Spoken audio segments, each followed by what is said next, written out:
Hello दोस्तों, कैसे आप लोग हैं। उम्मीद है कि आप अच्छे होंगे दोस्तों।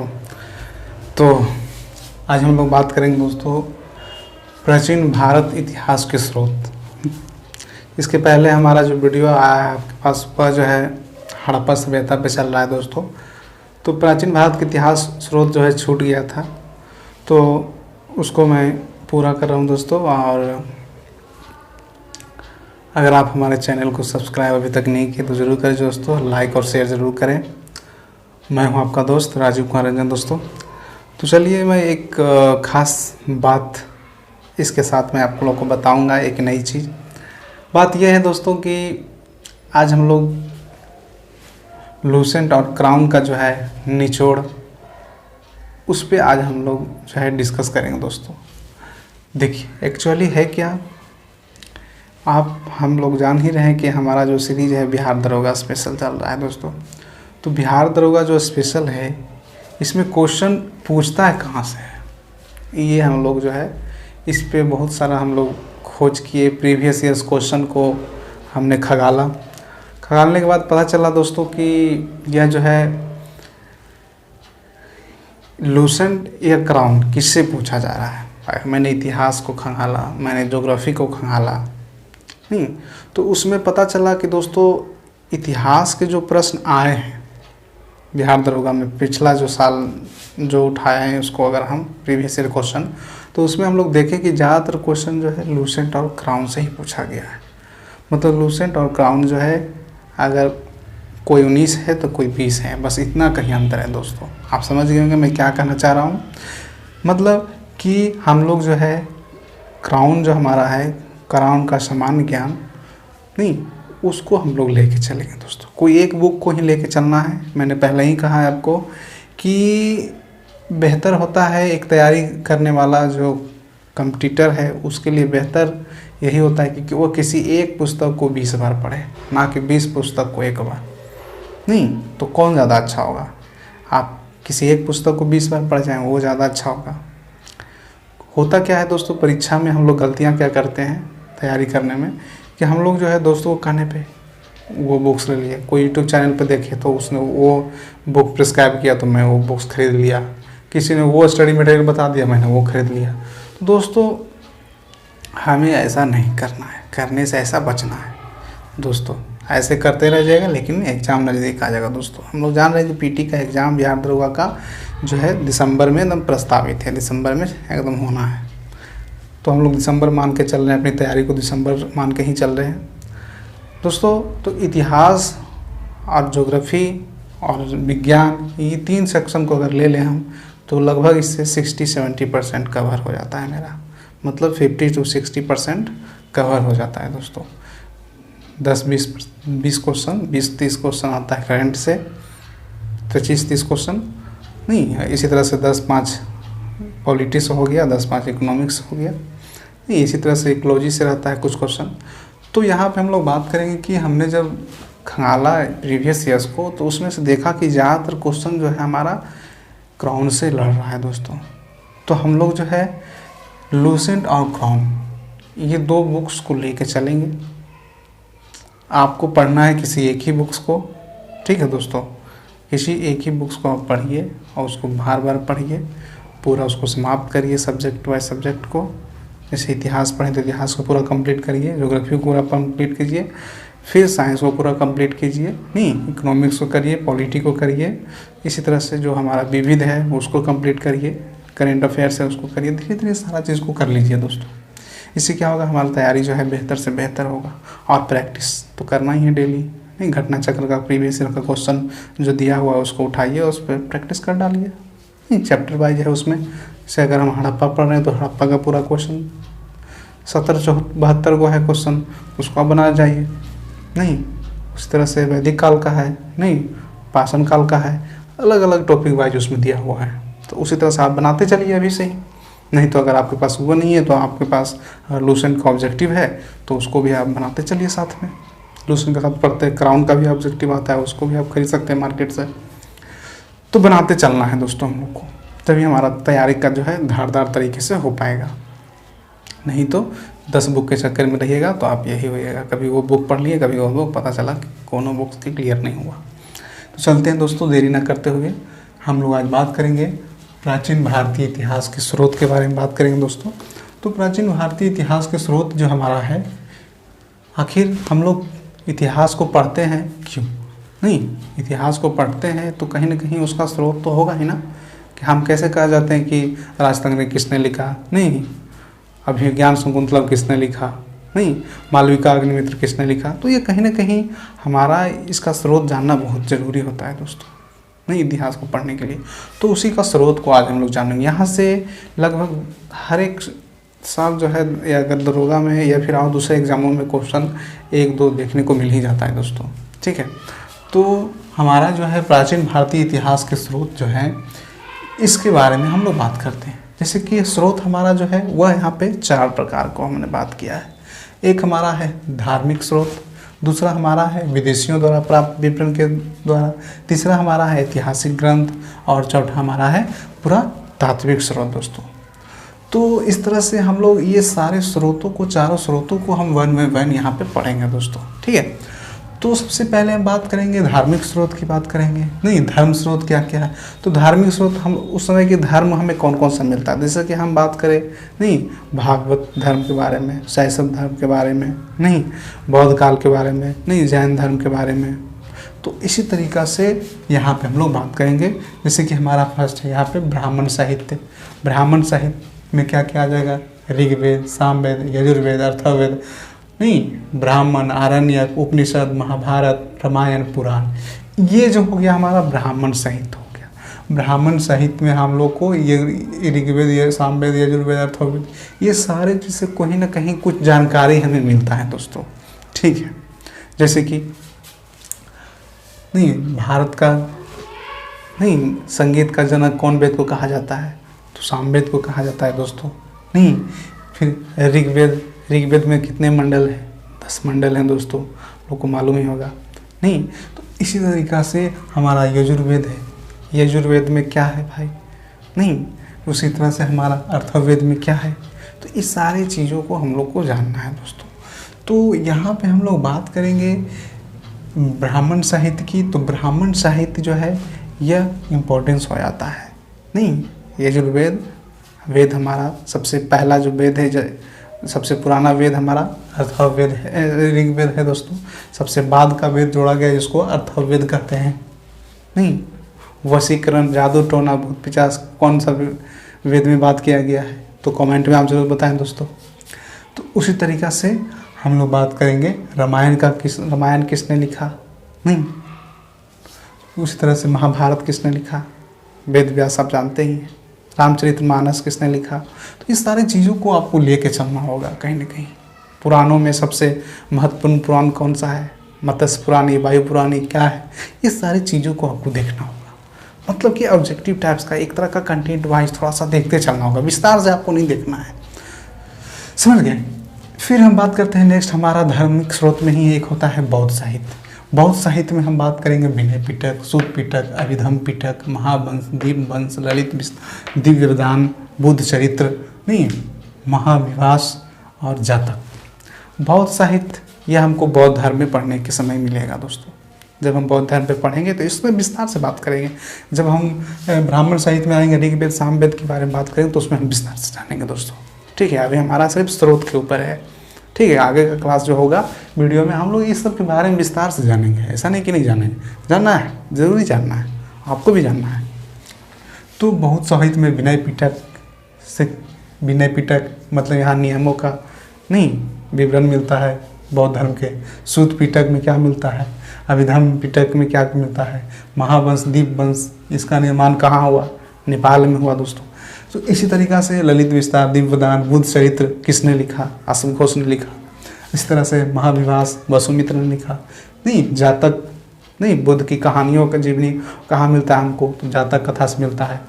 तो इसी तरीक़ा से नेक्स्ट हमारा है जैन ग्रंथ। जैन ग्रंथ में हम कल्प सूत्र की बात करते हैं, भगवती सूत्र की बात करते हैं, आचरण सूत्र की बात करते हैं, ठीक है। जैन ग्रंथ का में कल्प सूत्र से क्वेश्चन बार बार आता है दोस्तों, ठीक है। तो इस तरीक़े से अब हम नेक्स्ट करते हैं। प्रथम हम लोग धार्मिक स्रोत जाने, दूसरा हमारा विदेशी विवरण के बारे में जानते हैं। तो विदेशी विवरण में हमारा कुछ स्रोत मिले, वो कौन कौन से स्रोत हैं दोस्तों? तो पहला हमारा है यूनानी कुछ लेखक थे, उनके बारे में पढ़ने से, उनके जो किताब पुस्तक जो उन्होंने जब लिखा उसके बारे में, उसमें विवरण मिलता है उस समय के सामाजिक, आर्थिक, राजनीतिक जो चीज़ें जो घटित हुआ घटना उस समय के बारे में वहाँ पे हमको पढ़ने को मिलता है। तो जैसे कि हम पहली बात करें हेरोडोटस, हेरोडोटस इनको इतिहास के पिता कहा जाता है, इतिहास के जनक कहा जाता है दोस्तों, ठीक है। तो इन्होंने एक पुस्तक लिखा हिस्टोरिका, हिस्टोरिका नामक पुस्तक इन्होंने लिखा था। इससे क्वेश्चन जो है हमारा प्रीवियस ईयर्स में आपको मिल जाएगा, बिहार दरोगा मेंस में 2018 में क्वेश्चन यहाँ से पूछा गया था दोस्तों कि हमारा हिस्टोरिका जो पुस्तक है उसका रचना किसने किया? तो ये हेरोडोटस ने किया दोस्तों। नेक्स्ट हमारा है यूनानी लेखक में ही मेगास्थनीज के बारे में। मेगास्थनीज बहुत ही इंपॉर्टेंट है एग्जाम के पॉइंट ऑफ व्यू से। मेगास्थनीज कहाँ के था, नहीं किसके दरबार में आया था, किसके राजदूत था? तो मेगास्थनीज जो है सेल्यूकस निकेटर के राजदूत था, नहीं। उसी तरह से चंद्रगुप्त मौर्य के दरबार में ही आया था दोस्तों, नहीं। इसने जो है इंडिका की रचना की थी दोस्तों, इंडिका, यहाँ से क्वेश्चन रहता है। चंद्रगुप्त मौर्य के दरबार में था ये और सेल्यूकस निकेटर के राजदूत था। तो यहाँ से क्वेश्चन फंसता है दोस्तों, हमेशा फंसता है, हमेशा यहाँ से कहीं ना कहीं एक क्वेश्चन रह ही जाता है। तो ये सब जो मैंने लिखा है बोर्ड पे, लूसेंट और क्राउन का निचोड़ है दोस्तों, बस ये जान लीजिए आप। ये दो बुक्स को आपने कर लिया, दुनिया का कोई ताकत आपको दरोगा बनने से नहीं रोकेगा, ये मेरा चैलेंज है दोस्तों। अगर आप करेंट अफेयर्स और मैथ रीजनिंग जो पूछा जाता है उसको कर लेते हैं तो। चलिए नेक्स्ट हम बात करते हैं स्ट्रैबो। स्ट्रैबो जो है मेगास्थनीज का विवरण को जो है इसने काल्पनिक माना था। स्ट्रैबो जो है एक लेखक है देसी, इसने जो है मेगास्थनीज के विवरण को जो है काल्पनिक माना। मेगास्थनीज विवरण क्या था? ये हमारा इंडिका था, नहीं। तो चलते हैं नेक्स्ट हमारा टॉलमी है। टॉलमी जो है वह भारतीय भूगोल तथा वाणिज्य की जानकारी देता है। टॉलमी जो है भारतीय भूगोल के बारे में नहीं, वाणिज्य के बारे में बताता है। प्लिनी अगला है हमारा है प्लिनी, रोमन लेखक, नहीं। प्लिनी जो है यह इसकी पुस्तक है naturalist Historica. Naturalist Historica Bharat और इटली के बीच में होने वाले व्यापारिक संबंधों के जो है इसमें विवरण मिलता है दोस्तों। प्लिनी का पुस्तक का क्या है नाम? Naturalist Historica, naturalist Historica. इसको आपको याद रखना है दोस्तों, ठीक है, प्लिनी के बारे में। नेक्स्ट हमारा आता है चीनी विवरण। यहाँ से क्वेश्चन पूछा जाता है, वह हमारा फाहियान है। फाहियान से हर एक बार क्वेश्चन कहीं ना कहीं पूछा जाता है। आप एसएससी के पीछे क्वेश्चन को उठा लीजिए, जरूर कहीं ना कहीं आपको मिल जाएगा। तो फाहियान जो है यह चंद्रगुप्त द्वितीय के दरबार में जो है रहता था दोस्तों, आया था। ये भारत जो है 5वीं शताब्दी में जो है भारत आया था दोस्तों। इसने फूकोकी की रचना की थी दोस्तों। फूकोकी जो है इसका रचना है दोस्तों, किसका? हमारा फाहियान का दोस्तों। तो फाहियान किसके दरबार में आया था? चंद्रगुप्त द्वितीय के दरबार में। और हमारा मेगास्थनीज किसके दरबार में आया था? तो चंद्रगुप्त मौर्य के दरबार में। यहाँ पे बच्चे थोड़ा सा कंफ्यूज हो जाते हैं दोस्तों, तो इसको आपको याद रखना है। चंद्रगुप्त द्वितीय यहाँ पे है, यहाँ पे क्या है? चंद्रगुप्त मौर्य है, यहाँ पे मौर्य है, नहीं मौर्य मेगास्थनीज में, और यहाँ पे फाहियान में जो है क्या है? चंद्रगुप्त द्वितीय है, नहीं। तो यहाँ पे आपको ये मौर्य वंश का था, ये गुप्त वंश का था, तो ये दोनों में अंतर है थोड़ा सा दोस्तों। तो इसको आप हमेशा अपने माइंड में रखिएगा सेट की, ये नहीं कहीं उल्टा के बच्चे कर देते हैं। कभी कभी बच्चे क्या कर देते हैं, मेगास्थनीज में चंद्रगुप्त द्वितीय मार देते हैं और फाहियान में जो है चंद्रगुप्त मौर्य मार के चले आते हैं दोस्तों। तो ये सारी गलती को आपको नहीं करना है। जो हमारा जो बेसिक चीज़ है उसमें आपको गलती नहीं होना चाहिए। तो फाहियान किसके दरबार में आया था? चंद्रगुप्त द्वितीय के दरबार में आया था। इसने फूकोकी की रचना की थी, यह 7वीं शताब्दी में भारत आया था। नेक्स्ट हम बात करें तो हमारा है ह्वेनसांग। ह्वेनसांग जो है इसका एक और नाम है वानचांग भी इसको कहते हैं, नहीं। ये सब क्या है? चीनी विवरण है, चीनी लेखक है जो हमारे भारत में आए थे। ह्वेनसांग जो है यह हर्षवर्धन नहीं के समय 629 में भारत आया था। हर्षवर्धन नहीं, ह्वेनसांग, इसको आप ट्रिक से याद रख सकते हैं। ह्वेनसांग नहीं, ह्वेनसांग नहीं। तो वहाँ पे जब हम हंसते हैं तो क्या होता है? हर्ष होता है, एक उल्लास होता है एक तरह का। तो उससे हम याद रख सकते हैं कि व्हेन सॉन्ग्स, जब हम गाना गाते हैं तो हर्ष और उल्लास के साथ गाते हैं। तो हर्षवर्धन के समय में आया था, यहाँ से आप पता कर सकते हैं। 629 में भारत आया था। हर्षवर्धन के समय आया ह्वेनसांग, और ह्वेनसांग जो है एक पुस्तक लिखा जिसका नाम है सी यू की। सी यू की, ये याद रखिएगा।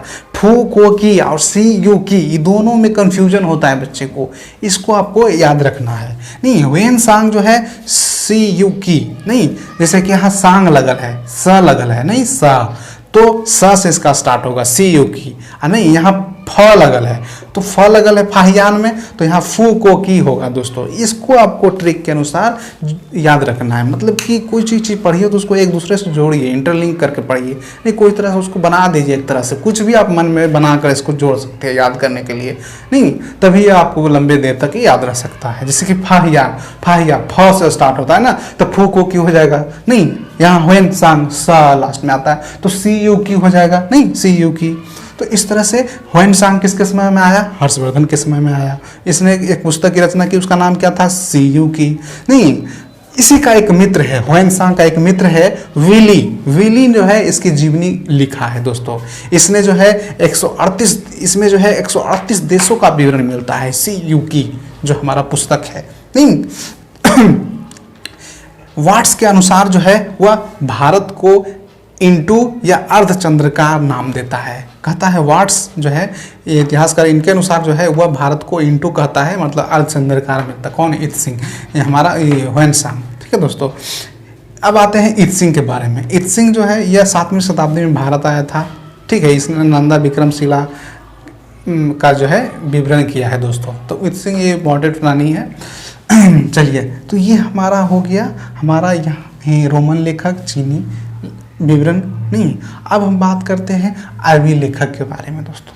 अरबी लेखक क्या है? तो अरबी नहीं, 2018 में पीटी में एक क्वेश्चन आया हुआ है दोस्तों कि सुलेमान वह है 9वीं शताब्दी में भारत आया। नहीं, सुलेमान जो है 9वीं शताब्दी में कहाँ आया? भारत आया। यह जो है पाल और प्रतिहार शासकों के बारे में लिखा है। कौन? सुलेमान। ठीक है, पाल और प्रतिहार शासकों के बारे में किसने लिखा? सुलेमान ने, अरबी लेखक। दूसरा अरबी लेखक जो है वो अल-बरूनी है। यहाँ से क्वेश्चन पूछा गया था बिहार दरोगा पीटी में 2018 में। अल-बरूनी से, अल-बरूनी का एक पुस्तक है तहक़ीक़ हिंद या किताब-उल हिंद, तहक़ीक़ हिंद या किताब-उल हिंद। यह जो है एग्जाम में पूछा गया था कि तहक़ीक़ हिंद किसकी रचना है या किताब-उल हिंद किसकी रचना है? तो वह अल-बरूनी है। अल-बरूनी जो है वह किसके समय में आया था? तो महमूद गजनवी के समय का था, समकालीन नहीं, महमूद गजनवी के समकालीन था। कौन? अल-बरूनी। ठीक है, तो इसके बारे में आप याद रखते हैं। तहक़ीक़ हिंद या किताब-उल हिंद में भारत के निवासियों के दशाओं के बारे में उसका विवरण मिलता है दोस्तों। ठीक है, तो अल-बरूनी को आप याद रखिएगा तहक़ीक़ हिंद या किताब-उल हिंद से। किसके समय में आया था? महमूद गजनवी के समय में भारत ये आया था दोस्तों, अल-बरूनी। तो ये था हमारा अरबी लेखक। एक अगला हमारा बचता है लास्ट, तीसरा, इब्न बतूता। इब्न बतूता जिसने रेहला नामक यात्रा वृत्तांत को लिखा था दोस्तों। यहाँ से भी क्वेश्चन बिहार दरोगा पीटी 2019 में पूछा गया है। मतलब 2019 का जो पीटी हुआ था दिसंबर में, 22 दिसंबर को, उसमें ये एग्जाम में पूछा गया था। नहीं, हमारा फर्स्ट जो हुआ था, फर्स्ट इनिंग्स नहीं, उसमें पूछा गया था। ठीक है, तो इसमें जो है पूछा क्या गया था कि इब्न बतूता ये कहाँ का है? अफ्रीकी का है। ठीक है दोस्तों, मोरक्को का यात्री है जो 1333 ईस्वी में भारत आया था। कब आया था? 1333 ईस्वी में भारत आया था। यह जो है मोहम्मद बिन तुगलक के समय जो आया था। यह किस समय आया था? मोहम्मद बिन तुगलक के समय आया था। और मोहम्मद बिन तुगलक जो है इसके विद्वता से नहीं बहुत ही प्रभावित हुआ था, और उसने जो है इसको जो है जो मोहम्मद बिन तुगलक ने इसको जो है दिल्ली का काजी नियुक्त कर दिया था दोस्तों। इतना इसको खुशी इसको हुआ था, इससे प्रभावित हुआ था मोहम्मद बिन तुगलक कि इसको दिल्ली का काजी नियुक्त किया था 1342 ईस्वी में। नहीं, अपने राजदूत के रूप में इसको जो है चीन भी भेजा था। इसका पुस्तक है इब्न बतूता का रेहला। रेहला जो है थोड़ा सा इंपॉर्टेंट है, रेहला पुस्तक। ठीक है, मोहम्मद बिन तुगलक के समय आया था। इसने जो है डाक व्यवस्था नहीं, डाक चौकीबंदी के ऊपर जो है इस पुस्तक में मोहम्मद बिन तुगलक के समय जो आया था, तो इसने ये घटनाओं का विवरण दिया था दोस्तों। तो ये बिहार दरोगा 2019 में पूछा गया है, हल्का क्वेश्चन है दोस्तों, तो यहाँ पे इंपॉर्टेंट हो जाता है हमारा इब्न बतूता। नेक्स्ट चलते हैं, अब हम विदेशियों के बारे में पढ़े, हमने धर्म स्रोत के बारे में पढ़े, अब हमारा तीसरा है ऐतिहासिक ग्रंथ के बारे में चलते हैं दोस्तों, पढ़ते हैं। ऐतिहासिक ग्रंथ में क्या क्या चीज़ों को विवरण मिलता है। ऐतिहासिक ग्रंथ जैसे कि राजतरंगिणी, पृथ्वीराज रासो, नहीं, हर्षचरित्र, मुद्रा राक्षस, अर्थशास्त्र, अभिज्ञान शकुंतलम, नहीं, अग्नि वाल्मीकि, नहीं, स्वप्न, ये बहुत सारी चीज़ें, हर्षवर्धन, महेंद्र वर्मन, सोमेश्वर, हाल, पतंजलि, ये सारे चीज़ों से जो हमको जो है ऐतिहासिक ग्रंथों के बारे में विवरण मिलता है। नहीं, कुछ ये सब ऐतिहासिक ग्रंथ है, जैसे कि हमारा मनुस्मृति, नहीं, हमारा राजतरंगिणी जो है वह इसको किसने लिखा, कलहन ने लिखा दोस्तों, तो इसको अभी याद रख सकते हैं, मेमोराइज कि राजतरंगिणी, नहीं, तो कौन लिखा, कलहन ने। उस तरह से पृथ्वीराज रासो का किसने किया, तो चंद्रबरदायी ने। पृथ्वीराज रासो का किसने किया, चंद्रबरदायी ने। हर्षचरित किसने लिखा, बाणभट्ट ने। हर्षचरित किसने लिखा, बाणभट्ट ने, ठीक है। इस तरह से हम मुद्रा राक्षस विशाखदत्त ने। अर्थशास्त्र कौटिल्य जिसको चाणक्य कहते हैं। अभिज्ञान शकुंतलम कालिदास दोस्तों। अग्निका वाल्मीकि ये भी कालिदासी ने। स्वप्नवास वदाता भास्त ने लिखा। तो इस तरह से हम जानते हैं कि हमारा ये ऐतिहासिक स्रोत जो है बड़ा ही इंपॉर्टेंट है दोस्तों। साहित्यिक स्रोत भी कुछ कुछ मिलता है, जैसे कि रत्नावली, नागानंद, प्रियदर्शिका, ये हर्षवर्धन ने लिखा था। हर्षवर्धन ने क्या लिखा, रत्नावली, नागानंद और प्रियदर्शिका। इस तरह से पूछा जाता है हर्षवर्धन की रचना कौन सी है इसमें से, तो रत्नावली है, नागानंद है और प्रियदर्शिका है। नेक्स्ट हम महेंद्र वर्मन जो कि पल्लव वंश का शासक था, ये मताविलास प्रहसन लिखा। उस तरह से नेक्स्ट हमारा सोमेश्वर है चालुक्य वंश का, ये मानसोल्लास लिखा। इस तरह से हाल हमारा सातवाहन का है जो गाथा सप्तशती लिखा। इस तरह से हमारा एक पतंजलि है, पतंजलि जो है महाभाष्य लिखा। उसी तरह से हमारा पाणिनि जो है अष्टाध्यायी के बारे में बात किया। तो ये सब थोड़ा सा कहीं ना कहीं हमारा बिहार दरोगा पॉइंट ऑफ व्यू से एकदम इम्पोर्टेंट हो जाता है दोस्तों। इसको आप कंठस्थ कर लें, कम से कम इसको एकदम मेमोराइज कर लें।